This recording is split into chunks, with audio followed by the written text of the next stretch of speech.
कलीसिया की बुनियाद ईंटों या इमारतों पर नहीं बल्कि तसलीस खुदा पर है।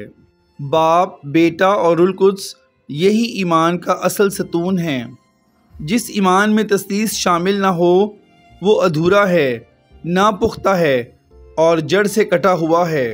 कलीसिया ने जो कुव्वत पेंतिकोस्त पर पाई वो रूहुल कुद्स से थी, ना कि सिर्फ किसी एक नाम से।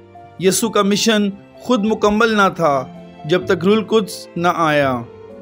कलीसिया का वजूद तसलीस की हजूरी का ऐलान है।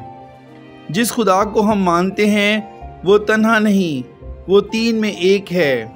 सिर्फ यसु कहना मगर बाप और रूह को रद्द करना कलीसिया के ईमान से गद्दारी है। मत्ती 28:19 में वाज़िया हुक्म है, बाप, बेटे और रूहुल कुद्स के नाम पर। कलीसिया का बपतिस्मा भी तसलीस पर मबनी है। अगर बपतिस्मा सिर्फ यसु के नाम पर हो तो क्या ये मुकम्मल फरमाबरदारी है? इब्तिदाई कलीसिया का ईमान तसलीसी था, ना कि सिर्फ यसु पर मबनी। अमाल की किताब में शागिर्दों ने तसलीस के तजर्बात किए, ना कि सिर्फ फ़र्द वाहिद के। रसूलों के ख़त भी बाप, बेटे और रूहुल कुद्स के नाम से शुरू होते हैं। ये ईमान इंसान की सोच का नतीजा नहीं बल्कि इलाही मुकाशफा है। कलीसिया का पहला सतून खुदा बाप है जो मोहब्बत का मंबा है। दूसरा सतून खुदा बेटा जो निजात का दरवाज़ा है।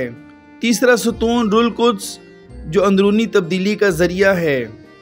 तसलीस कलीसिया के लिए सिर्फ अकीदा नहीं बल्कि रोज़मर्रा तजर्बा है। वो कलीसिया जो तसलीस से जुड़ी हो कभी बेजान नहीं हो सकती। रूहुल कुद्स की गैर मौजूदगी कलीसिया को कब्रिस्तान बना देती है। कलीसिया यसु की दुल्हन है और दुल्हन तसलीस के साथ जुड़कर मुकम्मल होती है। जो लोग सिर्फ यसु को मानकर बाकियों को रद्द करते हैं वो दुल्हन को आधा समझते हैं। वो आधा ईमान रखते हैं और आधा ईमान कमज़ोर होता है। खुदा एक है मगर अपने तीन अनोखे और हम आहंग रवैयों में ज़ाहिर होता है। कलीसिया इन तीनों को जानकर ही रूहानी पुख्तगी हासिल करती है। रूहुल कुद्स हमें बाप की मर्ज़ी सिखाता है और बेटे की ताबेदारी में चलाता है। तसलीस की हजूरी कलीसिया को नया ज़ोर, नया मुकाशफा और नया जोश देती है। अमाल 2 में जो कलीसिया पैदा हुई वो एक तसलीसी धमाका था। अगर सिर्फ यसु ही सब कुछ होता तो पेंतिकोस्त के बाद कुछ नया न आता। यसु खुद रूह को भेजने का वादा करके गया, यूहन्ना 14:16। बाप ने बेटे को भेजा, बेटे ने रूह को भेजा।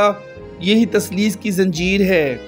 जो इस जंजीर को तोड़ते हैं वो कलीसिया की बुनियाद को कमज़ोर करते हैं। कलीसिया जिंदा है क्योंकि खुदा जिंदा है, तीन में एक। निजात बाप के मंसूबे, बेटे की कुर्बानी और रूह की मोहर से मुकम्मल होती है। जिस कलीसिया में सिर्फ एक पहलू हो वो गहराई से खाली रहती है। तसलीस हमें मुकम्मल रहनुमाई, मुकम्मल निजात और मुकम्मल ताल्लुक़ देती है। कलीसिया सिर्फ इमारत नहीं, ये तसलीसी तजर्बे की गवाह है। हर सच्चा ईमानदार जानता है कि उसके अंदर रूहुल कुद्स बोलता है। हर दुआ, हर इबादत, हर गवाही तसलीस की मौजूदगी से मुकम्मल होती है। जो लोग सिर्फ यसु का दावा करते हैं वो कलीसिया की मुकम्मल शनाख्त को न समझते हैं न मानते हैं। खुदा के साथ मुकम्मल रिश्ता सिर्फ तसलीसी ईमान से कायम होता है। कलीसिया का मिशन, मुनादी और मोहब्बत सब तसलीस से पैदा होते हैं। तसलीस वो लड़ी है जो हर मोमिन को आसमान से जोड़ती है। बग़ैर तसलीस के कलीसिया सिर्फ मजहबी तंजीम बन जाती है। कलीसिया तसलीस की नुमाइंदा है, ज़मीन पर खुदा की मुकम्मल तस्वीर। हम सिर्फ यसु को माने लेकिन बाप और रूह को रद्द करें तो क्या ये खुदा की बेहुरमती नहीं? सच ये है कि तसलीस के बगैर न निजात मुकम्मल है न कलीसिया मुकम्मल है। आइए वापस आइए उस ईमान की तरफ जो बाप, बेटे और रूहुल कुद्स पर है, क्योंकि तसलीस ही कलीसिया के ईमान की जीती जागती बुनियाद है और हमेशा रहेगी।